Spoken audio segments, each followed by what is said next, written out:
Hello everyone, today we're going to be checking out the two new battle groups. Now these haven't officially released just yet, but you're going to have a pre-look or pre-released look at the battle group via yours truly. So we're going to dive into the 27th because it is insane.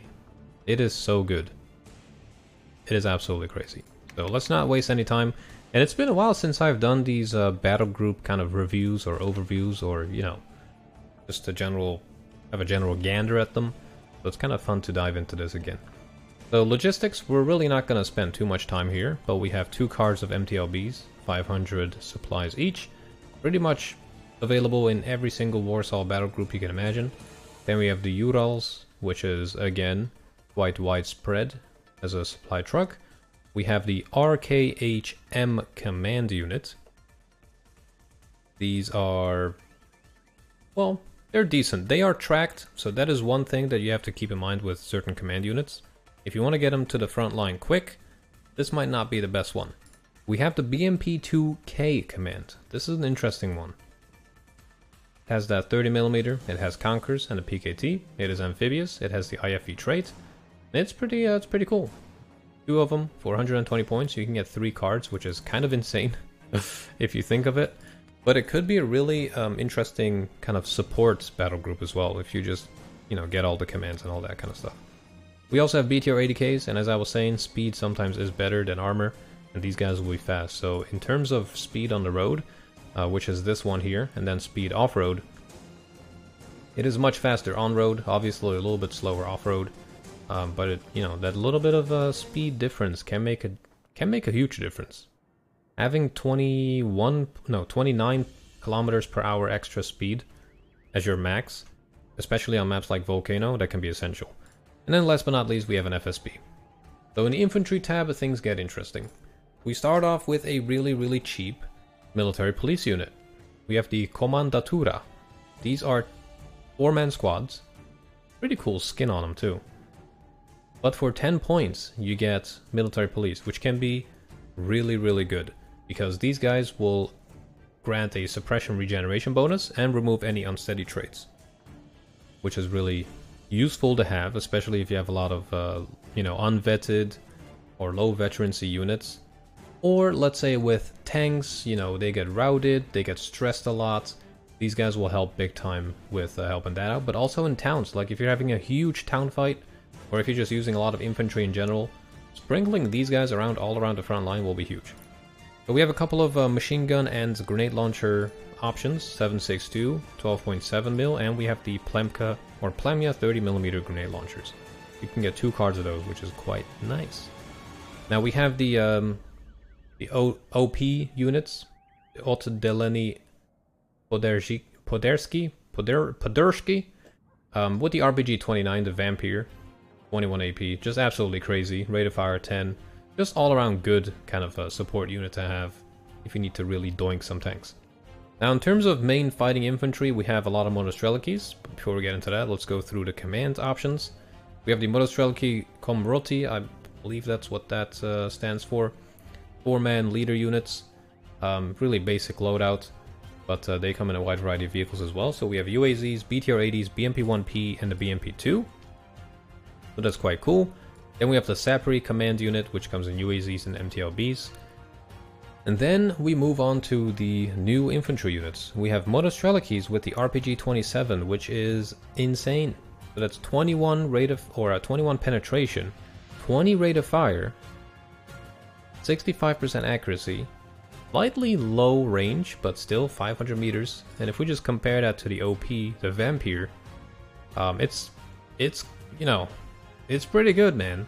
So it has double the rate of fire, more accuracy, but less range. I think that's a good compromise. But man, they are going to be awesome. So the Monostrelkis, you can get them in the BMP-1Ps. You can get them in the BMP-2s, which has 4 front armor and 2 side armor. Just keep an eye on this. They come with the 30 mils, the Conkers, and the BKT. Then we have the BMP-2D, which has 1 more side armor. But because of that, because, you know, it being heavier and everything, it does lose its amphibious trait, so it can't cross bodies of water anymore. It does not affect its speed though, the extra added armor. which might be a cool way to kind of differentiate between heavily up-armored units and slightly, you know, less armored units, adjusting the speed. But I'll let Eugen decide that. Besides that, we also have the new BMP, the BMP2 AG, which looks awesome. I just want to look at the skin of this unit. Looks really, really cool. I do appreciate that they're adding like a variety of skins. But this one, compared to the BMP2D, has... let's compare it this way actually. So we want to compare this guy to the BMP2 AG. So we have the AG on the left here. So it has the 30mm. It has Conkers. But instead of a PKT, it has an AGS. It has a grenade launcher. Now you might notice that it has, you know, certain things that are red. The accuracy on the 30mm is slightly lower. I'm not exactly sure why. But yeah, also the motion, the accuracy when moving, aiming time, but also on the Conkers the aiming time is lower. But I'm not quite sure why they have kind of made that difference. But it doesn't look like that when you kind of look at it this way. So don't get confused with these kind of things. Just look at them this way sometimes, because the comparison does not really make too much sense. Maybe it is looking at the veterancy, I would say, but they're all kind of lowest veterancy. But yeah, I'm kind of diddling off there. Anyways, so the main difference between the BMP2D and the BMP2AG is the grenade launcher. The BMP2D is the most armored variant, so you do kind of turn in a bit of armor for the grenade launcher. So that is one good thing to take into consideration. But that is awesome. That's going to be really, really fun, especially to just assault towns with. From a range even, because those ranges are really good. Anyways, besides that, we also have the RPG-26 Monostrelki. So just comparing those two. Otherwise, everything else is pretty similar. The RPG-26 Monostrelki, the left card here, they do have one more man in the squad, so it's an 8-man squad with the RPG-26 versus the 7-man squad on the RPG-27. So that is one big difference. Besides that, they both have the same, I was gonna say the same traits, but you actually get the IFE bonus with the Monostrelki 27 versus having no bonus with the RPG-26. So once again, having a good look at these traits is really, really essential. So if you go for really like expensive APCs, keeping them alive in near infantry might be the way to go, especially if you are doing an infantry heavy battle, because getting that IFE bonus, which causes you to take less suppression in combat, that is huge. That is really, really huge. And the cool thing is, when you upvet these guys, you don't lose too much, so it goes from 9 to 6 and down to 3 on elite, but you can get 4 cards of these. So you can really go crazy with elite Monostrelakis, if you really wish to do so. But besides that, we have the RPG-26, obviously only one card of these guys. You can get them in the BTR-80, which is always nice to have. It's always good to have some KPVT action on the battlefield. Last but not least, we have the Monostrelki Metis. Wide variety of vehicles, we have the entire BMP range. Really satisfying to see them kind of in this order, going from quote-unquote worst to best, depending on who you ask. But we also have the BTR-80 option. The MP1PG, decent to have actually. I do like the big heat gun that it has. The BMP2 obviously is good. Now we have a slightly more armored version, and we have the 2AG with the grenade launcher. That's gonna be so good. So besides that, we have some shock troops. We have the Sapri lineup. We have regular ones with satchels, and then we have the RPO squads. Both are 8-man squads. The only difference is really their kind of third weapon that they have here. I personally prefer the grenade launcher, but honestly, kind of just comes down to what you like to do with your engineer units.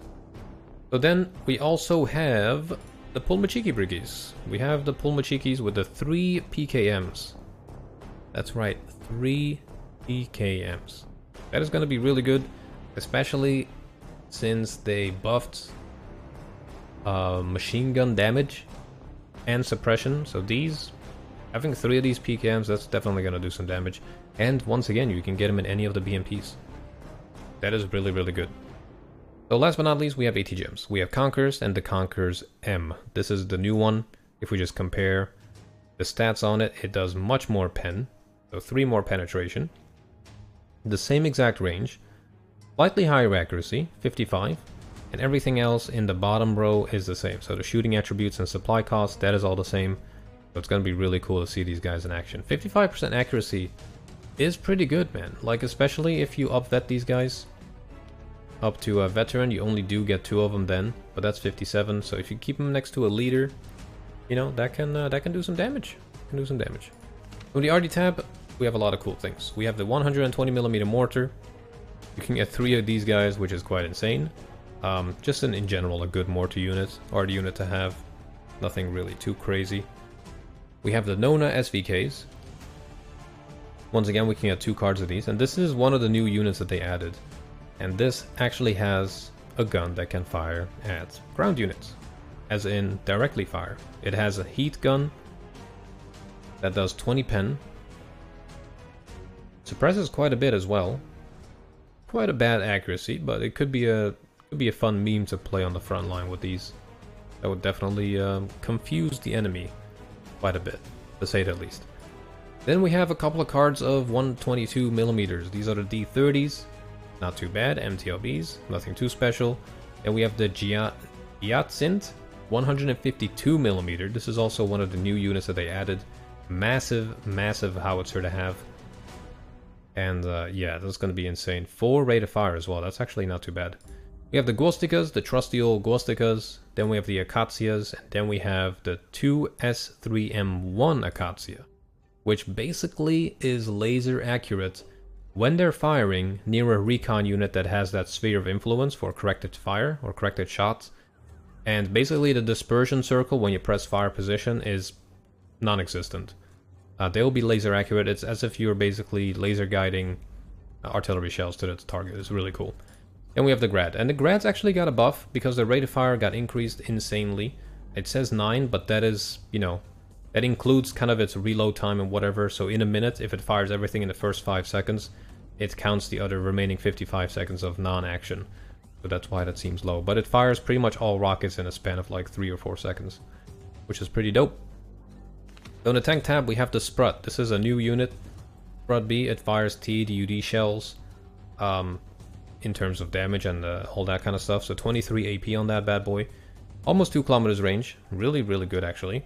45% accuracy, 9 rate of fire. So it's actually quite fun. I am definitely going to use this unit. It's going to be fun. We have Conqueror's M, so the same as the infantry, but now on wheels.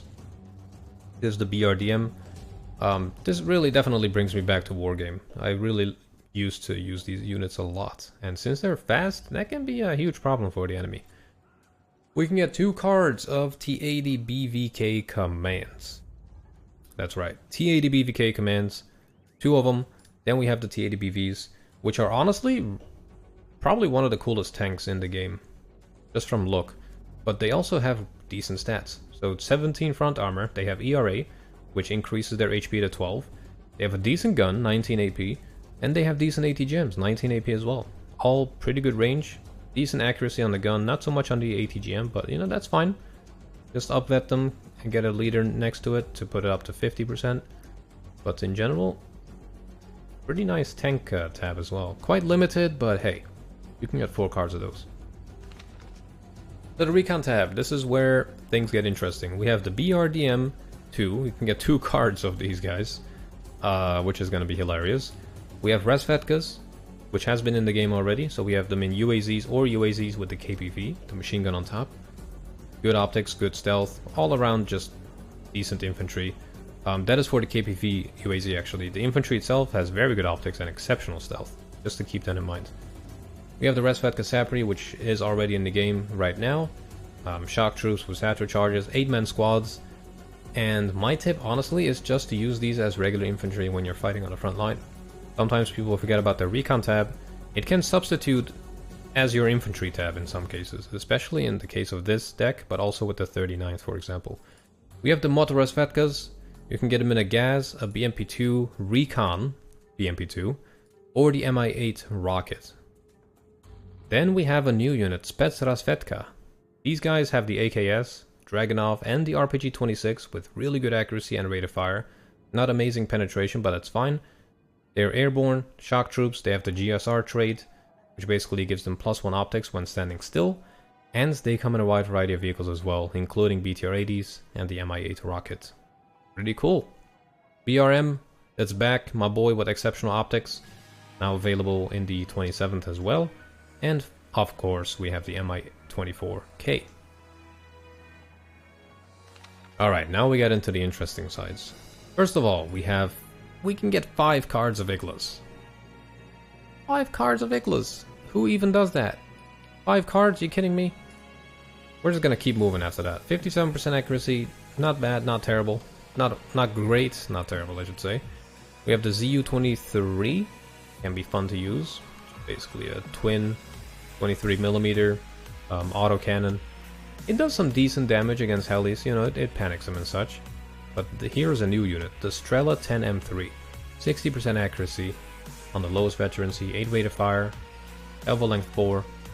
Gonna be great. It's actually better accuracy than the Chaparral, slightly less range than the Chaparral, but it has 3 kilometers range, which is definitely going to be a big problem for helicopters.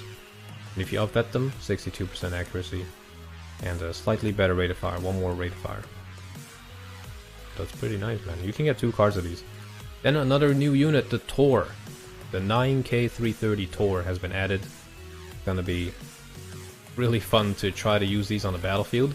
12 rate of fire, so a missile every 5 seconds. 7 HE, mind you. 65% accuracy, also 3 kilometer range on helis.